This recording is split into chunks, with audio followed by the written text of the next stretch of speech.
Never stop asking. Stop asking what? I would say never stop asking the right questions. The right questions in terms of where's the world heading, where's business heading. Is never stop asking a question? Never stop asking is can be a question or a motto or what you like. There are some other mottos the school has. Yeah. Think differently, act differently, see differently. Yeah. What about that? So on the one hand, mottos is something can be helpful to some, but it's much more important. It's really what kind of value added the school has to you as a student. And there I think Tilburg and TiasNimbas have a lot to offer. If we never stop asking, when we get annoying? Sorry. Well, I'll just keep asking questions. Yeah. But we never get anywhere. Yeah. And that's why I sometimes feel a bit hesitant about mottos, because I really think you should explain. Mottos are fine as a kind of for conversational purposes, but it's really about the content and about where you want to be as a business, as a student, but also as a country. So what motto or what kernel would you say is very important to the TiasNimbas identity? So what I really very much feel, and that's also where we are connected, because we really feel is that we have to be connected to history, but also to the future. And our history tells us that's really our history is about creating shared values. For who? For personally, first of all, for the student, but also our story is that first of all you have to be. It's about business with a purpose. It's primarily about business. Making excellent business, making excellent leaders, but also the value added is creating making an education where you really connect to other parts of society, to other themes of society, because it's necessary. This time really tells us that there are big challenges ahead. There's poverty around, there are new challenges around, there's climate change around, and all these things will affect us. And our philosophy is that you really have to connect to all those big challenges and incorporate them as a person, because you're going to make very big, you're going to grow as a person, but also your company is going to grow. And I like to give the example of Unilever. 1 second. My purpose is to get an MBA and to make some money. Yeah. I'm not sure all this other stuff is relevant. Yeah, so that I can fully understand. But what I'm saying is that you're also part of history, and your part of history is that the methods of the past just didn't work. So just doing it as business as usual is not going to work in the next 20 years. So what I'm saying is... Some people got very rich. Some, yeah, but that's old-fashioned. That's old-fashioned in terms of... So what we're going to tell you and offer to you is that you really have to make the best of all content that we can offer. That means top-class finance, top-class accounting, top-class marketing, top-class leadership, that you all need. But on the other hand, you need a plus. And the plus is that you also have to think of the environment, of the big challenges that are ahead. And what we offer is an open mind to see those challenges and to incorporate them. I mean, an opportunity of the environment could be cutting down the forest and selling paper. Yeah. So, but what is this value added of the environment? Or so what I'm really saying is that, and there I like to give you the example of Unilever again. Unilever has said, well, on the one hand we're going to go for shareholder value, so we're going to make big profits for our shareholders, and that's one part of the story. The second is that they say, well, we want to be part of improving hygiene for say 1 billion people in the world. We want to have much better access to all kind of education, and what they start doing is they start making small teams of uneducated female laborers in Africa and India, and where they see the biggest growth right now of their operations is in India and Africa. So what I'm saying, there's so many big challenges ahead. So first of all, you should get a great MBA, and great MBA means content-wise it should be something which is really, really very good in terms of traditional courses. But on the other hand, this time really requires for something different. In the Unilever example, it sounds like using uneducated cheap labor in the developing world. But everything is a question of balance, so you should balance things. So of course you should be making sure that these kind of things don't happen, but on the other hand you also you see the opportunities for helping uneducated female laborers to improve themselves, to get to better places, to get a wage, etc., etc. Specifically, how does the TiasNimbas MBA do that? Yeah. How do you address that difference, that extra quality needed? Yes. So by in terms of leadership, talking about the kind of issues that are around, but also in terms of strategy, we really think is that we are living in such a rapidly changing environment that you really need to see how business is being redefined again. And what we're saying, in the old-fashioned way, you're not going to make it in the next 20 years. Make what? A successful career in terms of career-wise as a student, making a lot of, because all of the companies are facing very, very big challenges. So it's globalization, internet, social media, there's a very big challenges. No, I mean, I think a lot of people watching would agree Yeah. with that description of the challenges. Yeah. Is there something specific? Is there one particular course or one elective on the MBA that really addresses that? No, there's not one particular course who really addresses that, but it's in every. It's so you can, if you come from this MBA, you're really top notch in terms of knowledge of finance, current days finance, accounting, marketing, strategy, but also you have that extra plus. You have that X factor, which really makes you see the immediate and the long run. But does the X factor come when you recruit students for the course, or you teach the X factor? We teach the X factor, but we also look whether they're open to it, and whether they are able to really make a big step. And how do you know? So in terms of having a lot of talks in terms of with them when they apply, but also in terms of GMAT scores, we really go for high quality people along the way. A GMAT school can't tell you if I have the X factor, right? No, but that's why we don't only go for the GMAT. We also look at what we know from people from their environment. We look at for people around them. We look at people from. We talk to them a lot, of course, and it's really one of our big parts of our assessments. The course structure, you have a 5-stage model. Yeah. Connecting, leading, enhancing, engaging. Yeah. Can we mix it up a bit? I prefer to sometimes connect and then engage, or engage and then connect. And for us it's very much a part of a logical structure that we have in our. So first of all you really have to understand, and you just going somewhere or interacting somewhere without really understanding, and understanding is really having the basic tools at your hands, and basic tools means can you do, for instance, in terms of finance, can you do the proper valuations? Do you know how to evaluate financial projects? Wait a minute, but if I'm not very good at mathematics, am I going to get the understanding bit? So first of all, one of the things that we definitely need is that we a kind of formal mathematical training it helps a lot in doing the MBA here. That's really crucial. But and I see there's 2 compulsory accounting courses at the start of the course. Yeah. I'm nervous that my maths is not up to it. Yeah. And I want to get to that X factor and all this interesting stuff about sustainability. Yeah. But my math is no good. Yeah. What do we do? So first of all, of course, you should at least have the motive and the incentive to really do it, to learn the mathematics. We can help you quite a bit, because we are, one of the things that TiasNimbas has, and which is a clear advantage to my view, is that they have pretty far in terms of blended learning. They're not pretty far, they're really very far in blended learning. That means that on the internet you can get all sort of courses which helps you, so it helps you in learning more about mathematics, so that we can have an offer. We're willing to help somebody who doesn't have all the expertise in mathematics, but at the end of the day, of course, you have to have sufficient in order to proceed.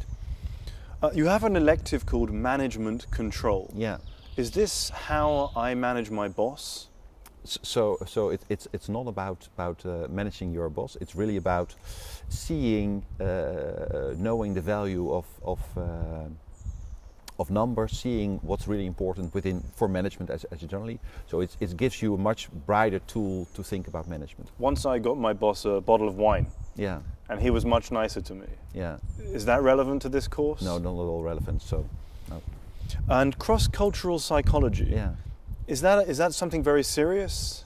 Yeah. This course, is it a serious elective? Yeah.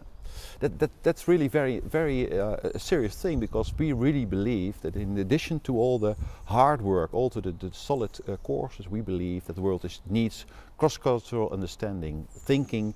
So it's very different. So in the next 5 to 10 years, Asia and Latin America will shape our current economies in the Western world to quite a bit, and everybody will be influenced by it.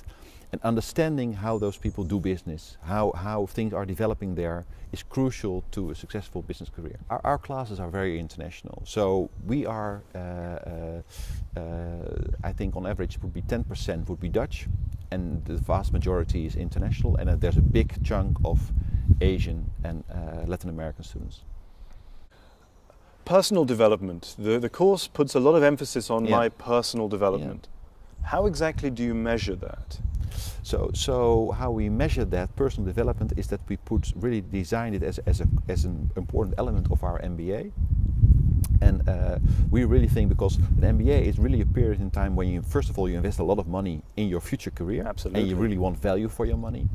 And it also means, so on the one hand, it means learning and educating a lot of hard and solid courses that you have to digest as future student. But also you have to think about, where do I want to make a next step in my career, and where am I, and where do I come from, and what step do I want to make? And we help you in making that big step by looking not only at your current education, but look at your whole your qualities, your professional qualities, you're able to promote yourself or not. So we really in addition to really training the hard skills that we do here, we really have a lot of emphasis also on the soft skills. So in the process we help students getting that, and that's by making all sort of programs where we train people in terms of psychology, promotional activities.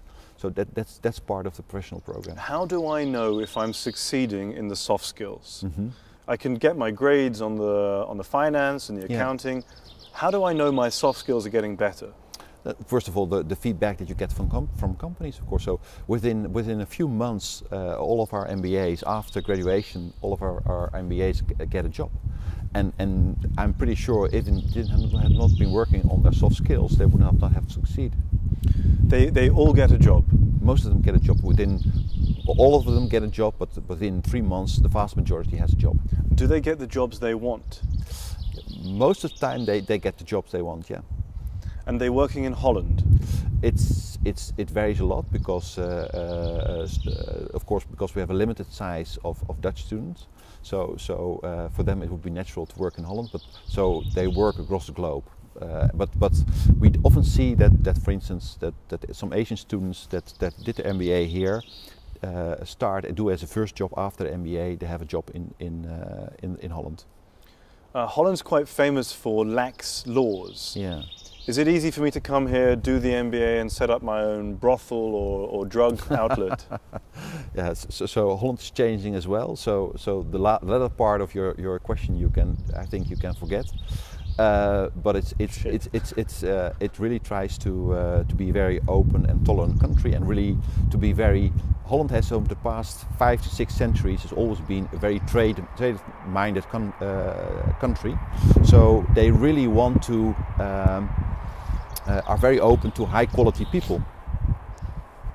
And so this is not just an easy way to get into Holland, the MBA. I can't just come here, tick my MBA, and then I can live in this nice, liberal, joint-smoking Dutch countryside. No.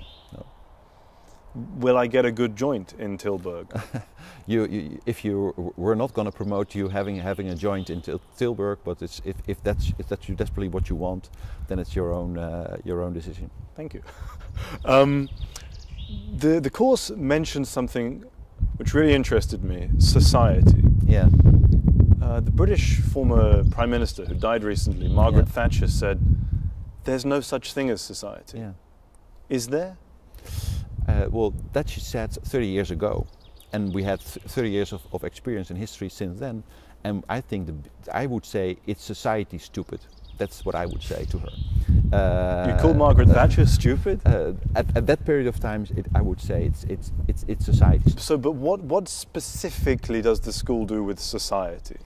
Specifically, is the school does with society is that it really connects to all sort of future themes of society, which they bring into their lectures, which they learn about, so one of the things is in addition to the school is about all kind of governance issues of the future, all kind of how to manage future companies, all kind of issues that play around health and aging, which are going to affect us, but also business is going to affect. And there we have built labs, so learning labs with businesses themselves, which like big companies, which really together we set up labs. And there we're contributing to solving problems, so making, organizing, better organizing hospitals, better organizing schools. So that's where we have a lot of expertise, and there we jointly work with together. So the motto of the university has always been understanding society. And that's really from the founding father, Marinus Kobberhaag, who said, well, just learning a course or having an education is not enough. You really have to, in addition to the courses, you have to connect. You have to connect to what's happening, because it helps you, it helps your learning, and it makes you much more effective. Is Unilever employing these uneducated women in the third world helping society? If you do it in the Unilever way, yes, it does. Do they pay them minimum wage? They pay them definitely a good salary, and it's also part of their strategy to really to look at all those issues. I want to do my MBA and I want to be successful. Yeah. Can I not just give money to charity and say, well, that's my society thing, and focus on being a really good financier? Sure, that's the thing, the kind of choice that you make for yourself. But I really always believe that it's crucial that you set the example yourself. And I think everybody has to make his own decision, but I really think a TIAS MBA can really be extremely helpful in that. I've decided I want to study in Holland. Yeah. And there are only 2 Dutch schools in the rankings, high in the rankings. Yeah. There's you and Rotterdam. Yeah. They have a pop song named after them. Yeah. So why should I choose you? In terms of, there's a lot of things why they should choose us. In terms of being here in Brabant, which is the fastest growing area of the Netherlands. So we are only 40 kilometers away from Eindhoven, which is also one of our shareholders. So Eindhoven, Brainport, the University of Technology Eindhoven, Philips, all the ASML, all the big companies, we are very close to them. Are you near to Efteling theme park? Yes, so also Efteling theme park, that's right. And in fact, the Efteling theme park is not only, we not only help them a lot in terms of redefining their strategy, which are extremely successful and and they make a lot of profit in that. But also the fun thing is that because of the example that we set of the Efteling theme park, is that a lot of companies are going, they have the top of a lot of multinationals go to the Efteling theme park to learn about how they redefined and themselves in terms of their strategy, how they do sales, etc. So there again, we also connect. So what you send groups of businessmen to go on the roller coasters? Yeah, that's right. That's right. And then they puke all over each other and they bond. But at the end of the day, they bond, and that's what counts. Bonding's important. That's bonding is important. But Rotterdam has a port. There's a huge amount of industrial movement there. Yeah. You're in the middle of the countryside, prairie lands. Yeah. So you can't be as close to business as Rotterdam. We are, again, I wouldn't say that I think there are more businesses there, but again, we are closely connected to Eindhoven area, and the fastest growing area, industrial area in the Netherlands is Eindhoven, because that's where all the action is happening. So if you look at the high-tech campus, Brainport, and we are, the good thing is that for future students of our MBAs, we are increasingly questioned by Brainport, which is the organization close to Eindhoven, which organizes all the exchanges for students with our school. they were increasingly getting invited to really come for an exchange as a student to Brainport, to see the new companies of the future, to really to stay there for a while. So that we have on offer. What we have on offer is that we also have locations in Utrecht, which is in the middle of the country, close to Amsterdam, where there are lots of businesses around. And again, here there are also some very interesting companies like Desso and Fuji, which are really set the tone. Is there a difference between you and Rotterdam in terms of your culture? I think this is in terms of culture. This is a much more. I think the two things are here more pronounced. So on the one hand, we are more content driven, and on the other hand, we also go for the X factor, the global view, much more. I think in some than Rotterdam does. So you have more X factor. I think we have, yeah. You have more women. We have more women in the program. We have about 49% of our program is female. Can you get anything done when there are so many women in the class? Well, that's of course up to you. Can the professors get anything done? They can. They do a wonderful job, I know. Lots of scholarships to TiasNimbas. Yeah. Why? Because we really want to have the high quality people, and we don't want money to be the deal breaker in the process. So we really aim for when we a few years ago, when we really came to the conclusion that this is what we need for a high class MBA, we also made it part of our so we really raised the bar. So we said we really want to have very good people, and that also means that you have sufficient number of scholarships. Sufficient. I want a scholarship. Yeah. What should I write on my application? Well, first of all, send us your letter, and then I'll give you my answer. But will it help if I come from outside of Europe? It sometimes helps, but we're very open to high quality people. So we don't necessarily aim for having a lot of people from a particular region. What do you aim for? What would you like the school to be doing in 5-10 years' time? So I really think we are part of the Netherlands, part of Europe. We really want to be a top European business school. That means teaching top class education, but very connected, and of course with a European flavor, because we are a European school. And is ethics important in that? I see ethics again and again on your course. Yeah. If you're a very successful school and you're high in the rankings, that's great. Yeah. Ethically, is there a vision for the school? How do you mean that? Is there something that you would like to give to society in the longer term that the school could actually provide? Well, again, I gave you some examples that we are that we are doing. We are working a lot of in special themes like health and aging, and that we're working with companies, and there we can contribute, because we really can believe that one particular person can make a difference. So one of the things that we typically do right now is that we help several number of African emerging business schools in setting up business schools in Africa. And that's something where you can really make a big difference, because Africa is the next growth continent of the next 10-15 years. And there we personally as a school make a big difference. So that's an example of what we do. So that sounds like an interesting project. Yeah. Could I get involved in that when I'm here? Definitely. With an internship? An internship, or depending on where you come from, or for what your background is, definitely. And is there a course on the program that would help me have the skills to help set up that business school in Africa? So right now that's not definitely in place, but there are elements, the important elements that you need are already in the various other courses. Humphrey. Yeah. He's all over your website. Yeah. Does he exist? He definitely exists, and it's really just, I would say, try me and just fill in the email, and you'll get of course you get an email back, but you can also see him on FaceTime. It's a real experience. It's quite a novel idea that I can send off my CV before I apply to the school. Yeah. Do you find that gets you good candidates? It gets you good candidates, but also because we can think much longer and much deeper about the person. because we can really think, why is this person applying? Is he from a particular industry, from a particular company that we know?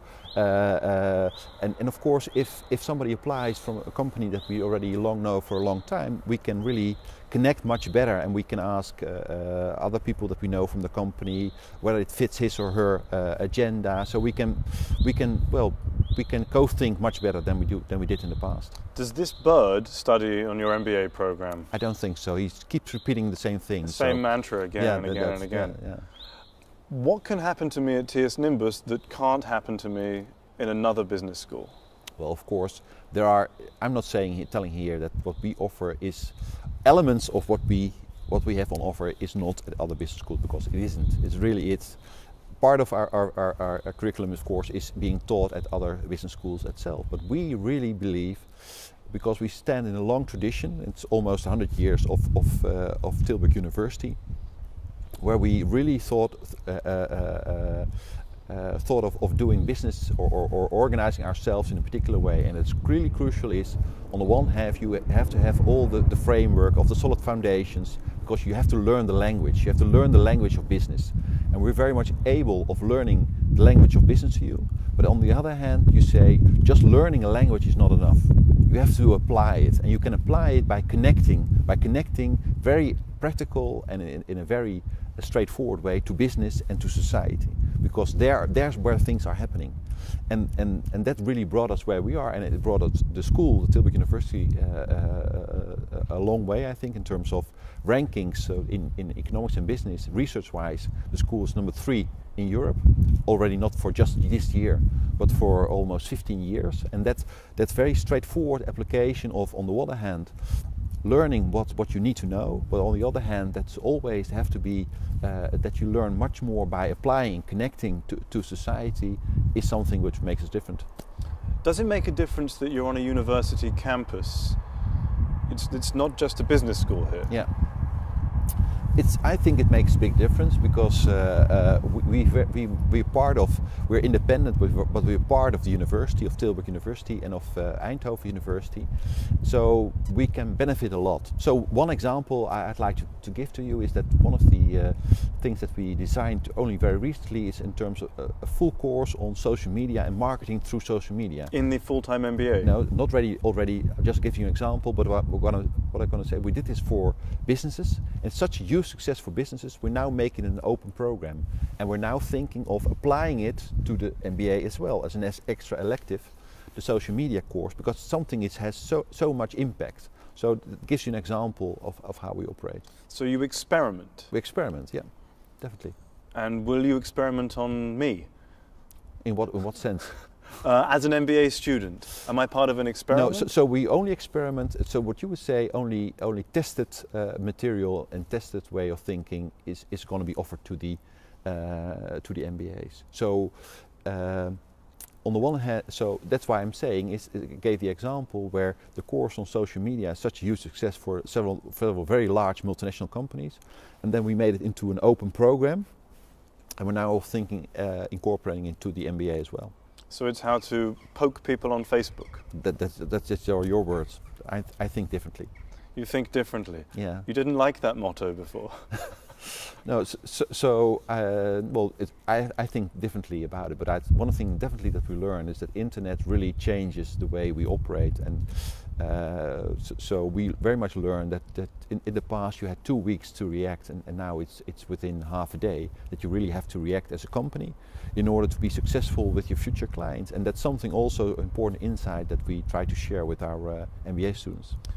The faculty, is there a member of faculty teaching on the full-time MBA who really inspires you? There are many people teaching on the, I think people like Philip Kaaldries, who's on strategy, Bart Bronnenberg on social media. I think they're top notch and they're so extremely inspiring. I was wishing that I was one of the MBA students when I hear them speak. So definitely two names which are really great. And the second name is someone that specializes in this social media that you're teaching. So is he the same person that is teaching the new course? No. He's participating in a new course, but he's not full course. He's not doing the full course, but he's very active in helping us design the new course. Okay. Okay. I think that's basically my do you think I mean I could ask you about Dutch. Yeah. You mentioned a language of business. Yeah. Will Dutch make it easier for me to understand what's happening here? No, so everything is in English, and I think generally it's Netherlands is a very easy country for English-speaking people to live and to get educated. So I think I would say personally, if you're English-speaking people, then the countries where you can easily get around is in Sweden and in Denmark and in the Netherlands. These are kind of countries where it's easy because everybody's speaking English. You can get around. You don't have to learn the native language. Of course, it helps if you get to shops or whatever sometimes, but in generally you can have a very good life here. But if I want to really be friends with somebody Dutch, shouldn't I learn Dutch? Well, it's a matter of respect in the long run. So if you can aim for, and there are excellent language centers attached to the university where you can really get an excellent course in Dutch. Okay, that was my Dutch question. Okay. Is there anything else that you'd like to that we only skimmed over that you'd like to go in more depth? Yeah. No thanks. Nothing with sustainability or society? No, because we're not being responsible is not about sustainability. Also, I think it's mainstream business. What we're talking about. Okay. We're not saying we're not niche players. It's really about business that we teach, and it's business with a purpose. And the purpose is that you really like that is clever business to connect to future challenges and the grain challenges also. It's not only wise thing to do, but it's also clever. But a purpose can be profit. Profit's a purpose. Sure. But that's one of the things that you do. But also, so I'm not saying by definition that having a purpose means that you only go for non-profits. So what are you saying? I'm saying that it's really that it's the combination that makes the difference. So the combination of having the language of business together with having a very open mind of the future challenges that lie ahead. Okay. Thank you. Okay. I think that's good. Okay. Unless there's anything else you can think of. That's it. You're happy. I'm happy. I'm happy. Okay. Thank you. Okay.